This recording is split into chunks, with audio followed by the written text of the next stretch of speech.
प्यारे बच्चों, आशा करता हूँ आप सभी बहुत अच्छे होंगे। मैं आपके साथ आशीष सर, और आज हम वर्कशीट नंबर 35 में लासा की ओर चैप्टर को और आगे बढ़ाते हैं। जानते हैं तिब्बत की यात्रा और कैसी कैसी थी, क्या क्या परेशानियाँ थी, कैसा रहा लेखक का सफ़र। पूरी वीडियो एंड तक देखते रहिए, और पसंद आती है वीडियो तो लाइक कीजिए, अपने दोस्तों को क्लास ग्रुप में शेयर कीजिए। और हाँ, संडे की हमारी लाइव क्लास ज्वाइन करने के लिए चैनल को सब्सक्राइब करने के साथ साथ ऑल नोटिफिकेशन को भी ऑन कर लीजिए। तो चलिए शुरू करते हैं। तो लेखक घोड़े पर सवार हो रहे हैं और उसी सवारी में ऊपर चढ़ते हैं, क्योंकि थक जाते हैं, सामान पीठ पे लादा हुआ है। दूसरे दिन हम घोड़ों पर सवार होकर ऊपर की ओर चले।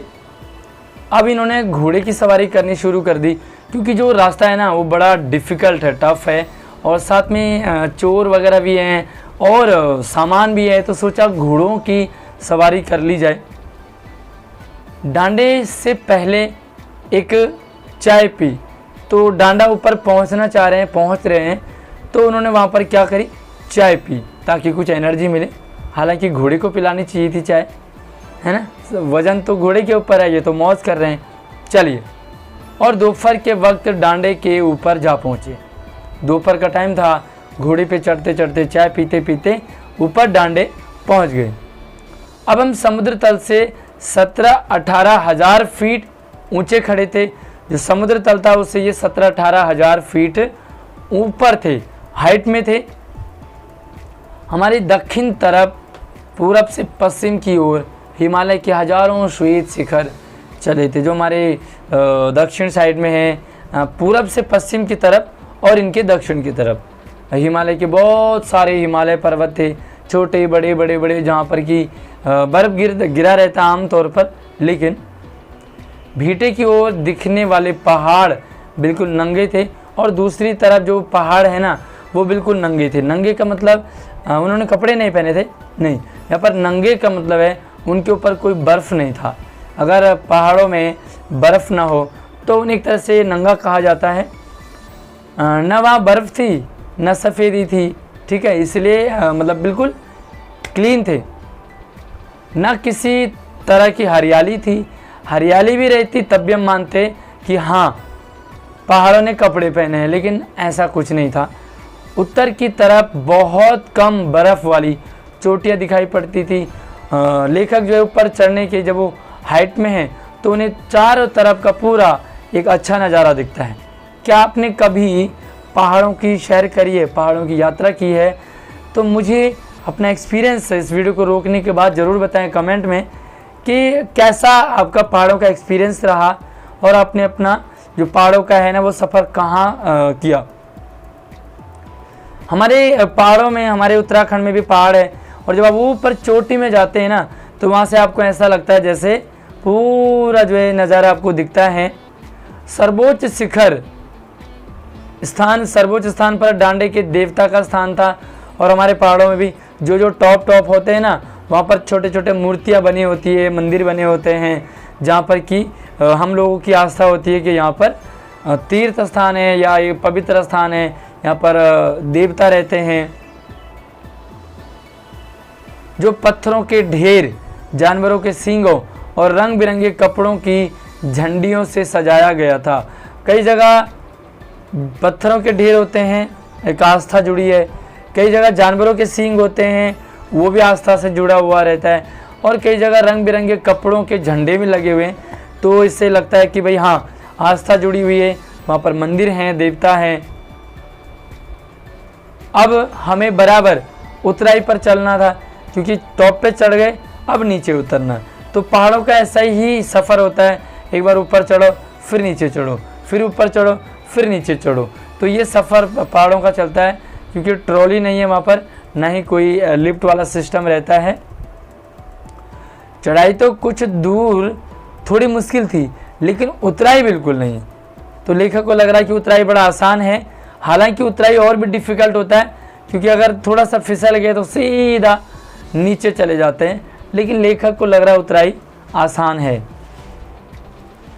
शायद 2-1 और जो साथी हैं वह हमारे साथ और भी चल रहे थे। लेखक के साथ, सुमति के साथ और भी बहुत सारे लोग कुछ चल रहे थे। मेरा घोड़ा कुछ धीमा चलने लगा, घोड़े की चाल धीमी हो गई। मैंने समझा कि भाई चढ़ाई की थकावट के कारण शायद घोड़े को भी थकान लगी हो, इसलिए वो स्लो हो गया हो। मैंने उसे मारना नहीं चाहा, ठीक नहीं समझा। धीरे धीरे वह बहुत पिछड़ गया और दो किन्वस कस्तों की तरह अपने घोड़े पर झूमता हुआ चला जा रहा था।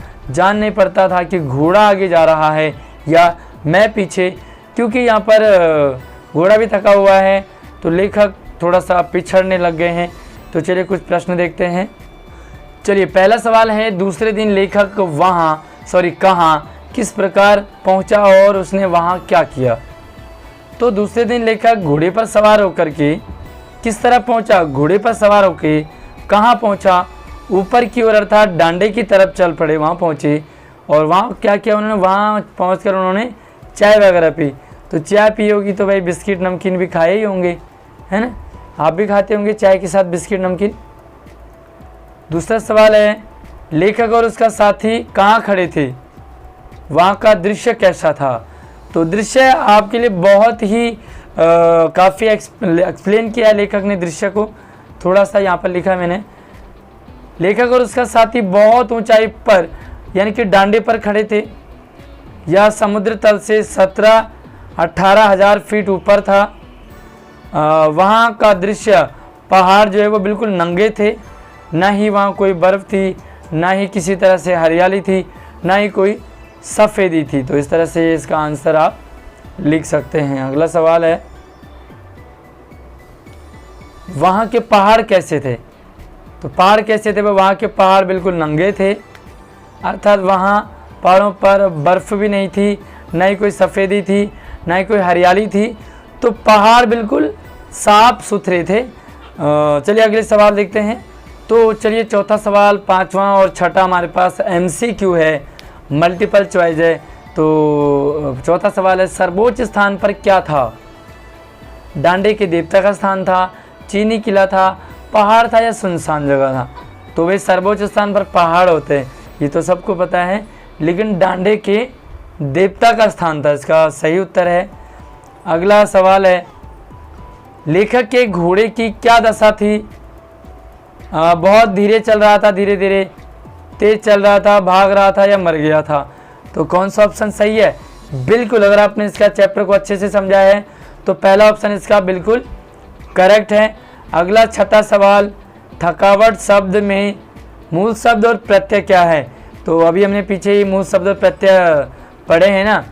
तो थकावट शब्द में क्या है भाई, थका जमा वट, थकाव जमा ट, थक जमा आवट, थका जमा आवट। तो इसका सही उत्तर है ग, थक जमा आवट, क्योंकि थक का मतलब होता है थकान, और थकान में जब आवट प्रत्यय जुड़ता है तो बन जाता है थकावट। तो आई होप आपको आज की वर्कशीट समझ आई होगी। कैसी लगी, अपना एक्सपीरियंस ज़रूर मुझे कमेंट करते रहिए।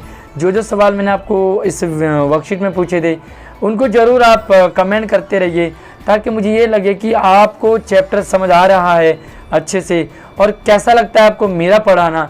मुझे भी ज़रूर थोड़ा सा एक फीडबैक दे दिया कीजिए, ताकि मुझे भी अच्छा लगे।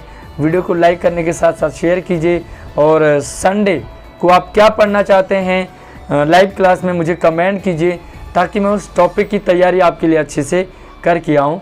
तो चलिए मिलते हैं नई वर्कशीट में। धन्यवाद।